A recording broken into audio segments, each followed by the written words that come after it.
नमस्कार दोस्तों, समाधान इन हिंदी चैनल में आपका स्वागत है।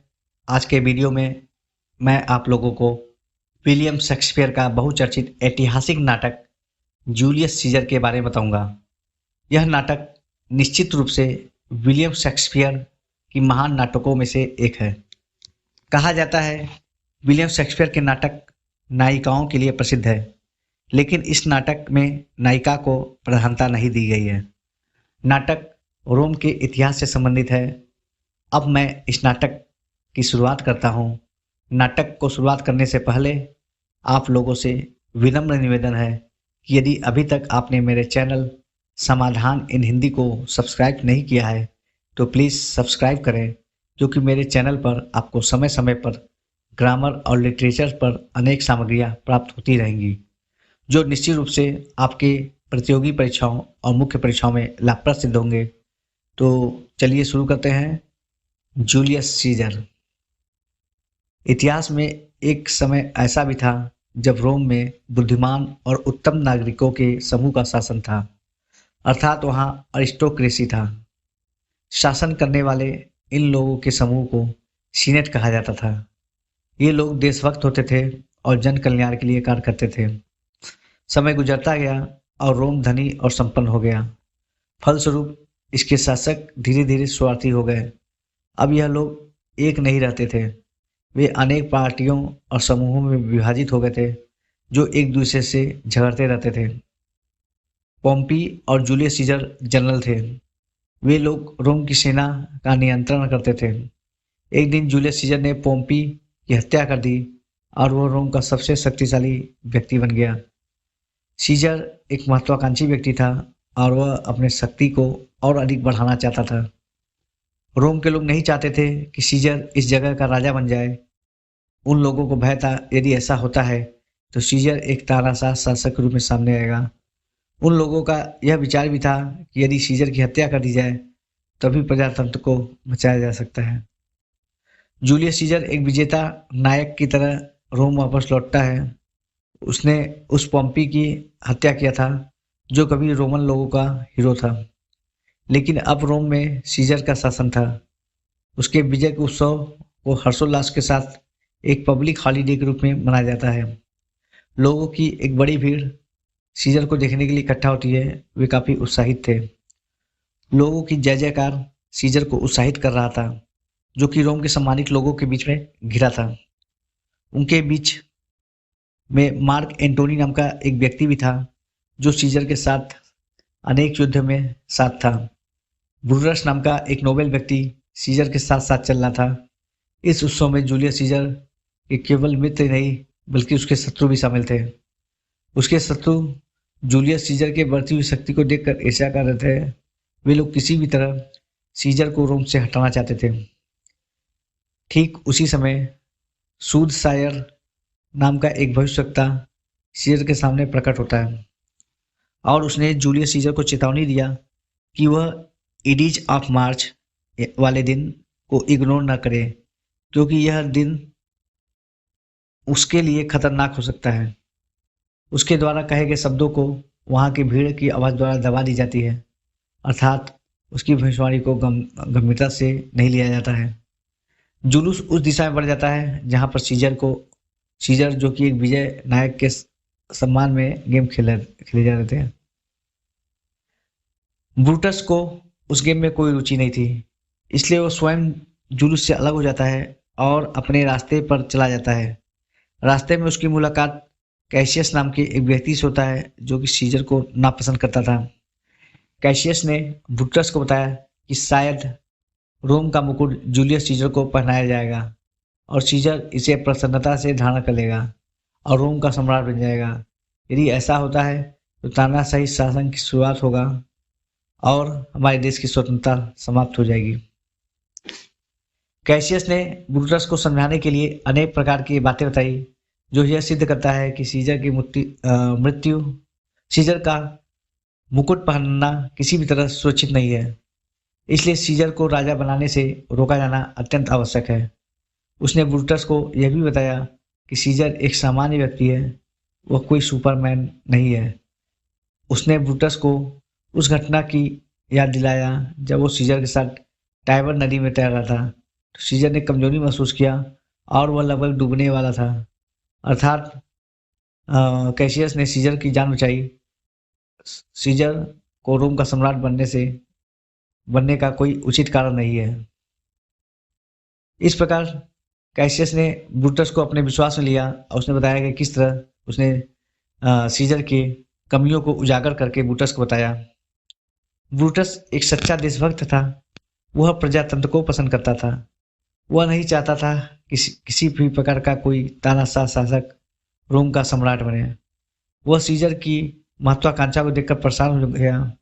निश्चित रूप से सीजर रोम के नागरिकों के लिए परेशानी बन सकता था। भले ही वह सीजर का सबसे अच्छा दोस्त था, लेकिन वह अपने देश को अपने मित्रता से ऊपर मानता है। कैसियस ब्रूटस की इच्छाओं को जानने के लिए उसके पास पहुंचता है। ब्रूटस एक बुद्धिमान व्यक्ति था। वह इतनी आसानी से कैसियस की बातों में आने वाला नहीं था। उसने कोई भी फैसला लेने के लिए समय की आवश्यकता थी। सुदूर लोगों की भीड़ गड़गड़ाहट से सुनती थी। उसी क्षण कैस्का नाम का एक व्यक्ति और कैसियस के सामने पहुंचता है। कैस्का ब्रूटस का मित्र था। उसने उन लोगों को बताया कि जो गेम हो रहा है उसमें क्या घटित हुआ। उसने उनको बताया कि मार्क एंटोनी ने सीजर को रोम का मुकुट 3 बार भेंट किया, लेकिन हर बार सीजर ने लेने से इनकार कर दिया। उसने बताया कि इसका उद्देश्य है कि यदि यह मुकुट लोगों द्वारा भेंट किया जाए तो सीजर अवश्य उसे पहन लेगा। यही जूलियस सीजर की मंशा है। ब्रूटस सीजर की इस सोच से चिंतित हो जाता है। ब्रूटस का मन उलझा रहता है। वह घर चला जाता है। कैसियस भी अपने घर चला जाता है और उसने अनाम व्यक्ति के रूप में ब्रूटस को पत्र लिखा। यह पत्र उसके सामने ऐसा प्रस्तुत किया गया ताकि वह लगे यह रोम के सामान्य नागरिक का पत्र है। इस पत्र में ब्रूटस से अपील किया गया था कि वह रोम के गणतंत्र को बचाने में मदद करे। कैसियस ने कैस्का को विश्वास में ले लिया। उसने कैस्का को बताया कि उसने क्या किया। उसने कैस्का को अपने योजना के बारे में भी बताया कि किस प्रकार वे सीजर की हत्या करेंगे। वह ब्रूटस को भी अपने षड्यंत्र का हिस्सा बनाना चाहते थे। कैस्का कैसियस के साथ हो जाता है। यदि ब्रूटस इस षड्यंत्र का हिस्सा बन जाता है तो अन्य लोग इस षड्यंत्र को सफल होने से नहीं रोक पाएंगे, क्योंकि ब्रूटस रोम का सबसे सामान्य व्यक्ति था और लोग उसका आदर करते थे। कैसियस और कैस्का ने यह निर्णय लिया कि आज की रात वे ब्रूटस से मिलने जाएंगे और उसे इस षड्यंत्र में भाग लेने के लिए राजी कर लेंगे। ब्रूटस के मन में शांति नहीं थी। उस रात वो सो भी नहीं सका। वह अपने राष्ट्र के प्रति चिंतित था। देश को बचाने के लिए उसने अपने मित्र यानी जूलियस सीजर को रास्ते से हटाना पड़ेगा। ठीक उसी समय नौकर का प्रवेश होता है जो कि ब्रूटस को पत्र लिखता है, जिसमें एक नागरिक से अपील थी कि वह उसकी स्वतंत्रता को बचाए। ब्रूटस को इस प्रकार चला गया। उसको विश्वास हो गया कि यह सब पत्र रोम के समान नागरिकों के भय को प्रदर्शित कर रहा है। आधी रात बाद कैसियस, कैस्का और अन्य ब्रूटस के घर में प्रवेश करते हैं। उन्होंने ब्रूटस का माइंड वॉश किया और उसे यह विश्वास दिलाया कि रोम को बचाना है तो पहले उसका कर्तव्य है। अब बस भी उनके साजिश में अब ब्रूटस भी उनके साजिश में शामिल हो जाता है। सीनेट हाउस में सीजर को मारने की योजना बनी। वे लोग सीजर के साथ मार्क एंटोनी को भी मार देना चाहते थे, किंतु ब्रूटस को इस बात का खंडन करता है क्योंकि उसका मानना था कि इसमें मार्क एंटोनी का कोई दोष नहीं है। एंटोनी सीजर का मात्र अब अंग है। यदि शरीर की मृत्यु हो जाएगी तो उसके अंग अपने आप नष्ट हो जाते हैं। ब्रूटस की पत्नी पोर्चिया अपने पति को देखती है जो उसे बहुत प्यार करते रही हैं।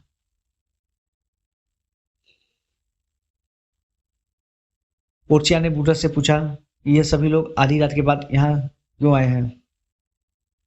ब्रूटस की पत्नी पोर्चिया अपने पति को देखती है और उसे बहुत ज़्यादा परेशान पाती है। पोर्चिया ने ब्रूटस से पूछा कि यह सभी लोग आधी रात के बाद यहाँ क्यों आए हैं। वह अपने पति के विचारों और योजनाओं को साझा करना चाहती थी। जिस दिन यह घटना घटी उसी दिन रात को सीजर की पत्नी कैलिफोर्निया को एक भयानक सपना आता है।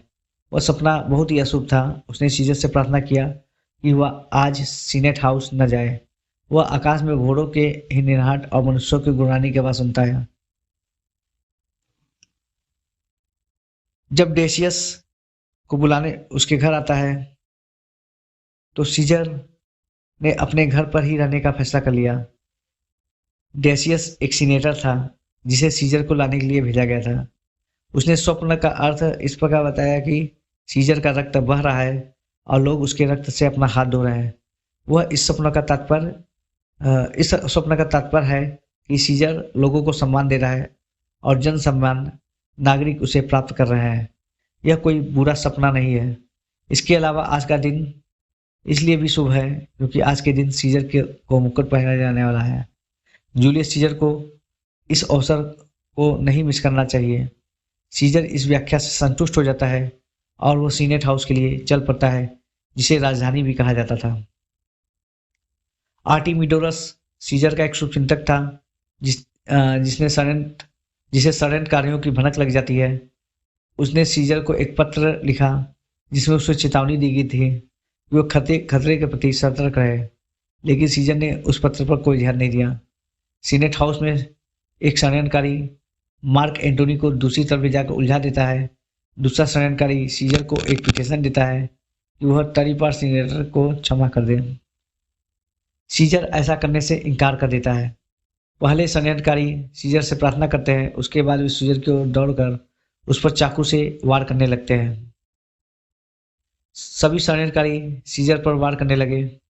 अंत में ब्रूटस भी सीजर को जब चाकू मारता है तो सीजर यह कहकर मर जाता है कि ब्रूटस, क्या तुम भी इन लोगों के साथ हो? तो सीजर का मर जाना अच्छा है।